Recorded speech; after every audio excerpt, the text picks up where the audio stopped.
We are an extension of the Cancer Center in Boston, and it's incredibly important that we do everything to provide the same excellent academic quality care that patients get in town. This is a smaller institution. It could be more personalized, more individualized. And our goal is actually to have the best breast center outside of 128. I'm a second grade teacher. I don't go to work. I go to play, I go to entertain, I go to be entertained, and I really enjoy what I do. A lot of times I view September as, you know, I'm basically adopting 21 more children to go along with the 2 that I already have, and I truly embrace my children as if they are my own. Emma, how brave of you to read up here in front of a big audience. You did an excellent job. Now, I'm thinking, as a female, we go annually for our mammograms, and no one wants to get called back in beyond that curtain, you know, to get the news. We need to take another look. She had a mammogram. There were some suspicious findings, and that led to a biopsy. She met with Dr. Houlihan and had a consult, and we typically manage this with surgery. What was very surprising is that after her surgery, it turns out that there was invasive cancer that required more treatment than just surgery.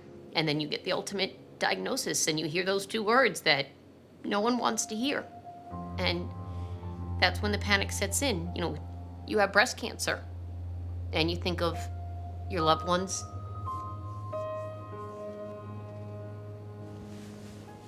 What does it mean for a patient who gets a breast cancer diagnosis? It's terrifying. It's overwhelming. Everybody knows somebody who's had breast cancer, and one person's experience is going to be totally different than somebody else's experience. When it became apparent that I was going to be needing chemotherapy, I was referred to the Needham, Beth Israel site.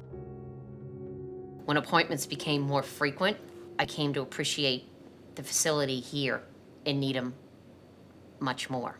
There were several times when I needed to come here 3, 4, 5 times a week, and that would have created an incredible amount of anxiety heading into Boston if that was the case.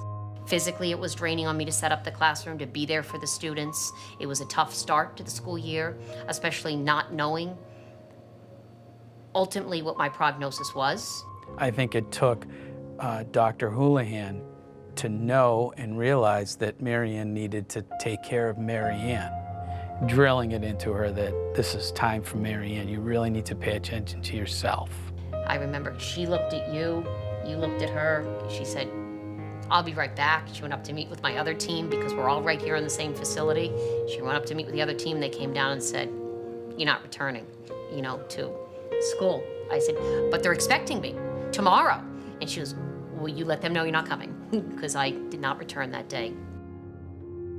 You know, it was a little bit of a relief knowing I didn't have the burden of the workday, but also the reality was I was still a mom, and to have the constant daily reminder of Allison being around, it was concerning, you know, being a mom and what was going to happen, what would happen to me.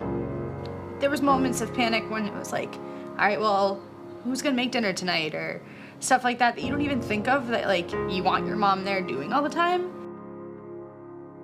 For me and AJ, like, she was our only support system. She held the fort down. So for the scare that that was all gonna change and that could all be taken away really fast was terrifying. Yeah, it was scary. Why didn't you have hair? Oh, remember I showed you some pictures yesterday where Miss Hughes did not have hair? Because they give you a medicine that is very, very strong. You might have heard the word before. It's called chemotherapy. And when they give you that medication, one of the things that happens, it's pushing all the bad things out of your body, but it doesn't know the difference between bad things and hair. Guess what it does to the hair? Pushes that out too. You're right. So for a couple of months, there's times that I pull up in the parking lot and I'd almost somewhat refuse to get out of the car. And I'd say, no, I'm not going. I'm not going today. And like a toddler who would refuse to go to school, Matt would come around and say, yes, you are. those doors at the entrance would slide open, and sitting at that desk would be Rihanna with a big smile on her face, always with a warm hi and a greeting, a compliment. You know, that was just the beginning of my team. You know, and I consider those as valuable as Dr. Houlihan, Dr. Friedman, Dr. Berman. I always felt when I walked through these doors that I wasn't a patient, that I was a person. And that comes from the warmth that I always felt when I came here. I know. Good, how are you?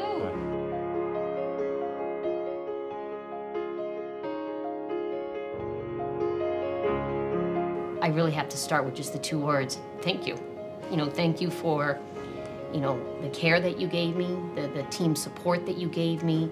You got me from point A to point B. It wasn't a straight line, but with the support of you, I greatly appreciate everything and the support that I got here. The Breast Care Center here at Needham is wonderful for our patients.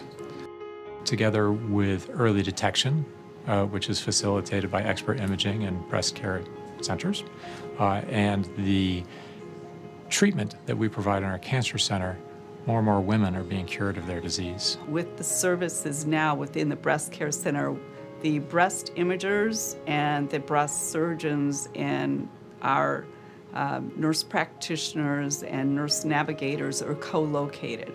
So we have long-term relationships with our patients. And my goal is to be there for them, but also our goal, as we're seeing with Marianne, is we've gotten her through this and she has her legs underneath her again and she's back as a teacher. I'm glad I wasn't afraid. I'm glad I walked in.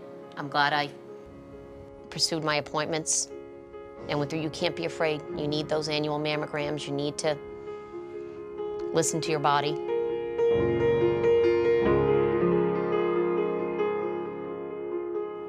I'm thinking of those words.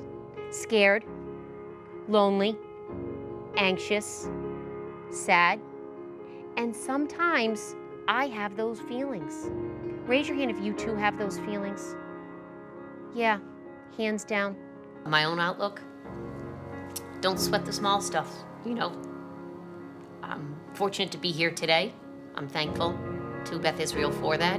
I wake up every morning appreciative of that. I think about that every morning before I step out of bed. I'm very lucky.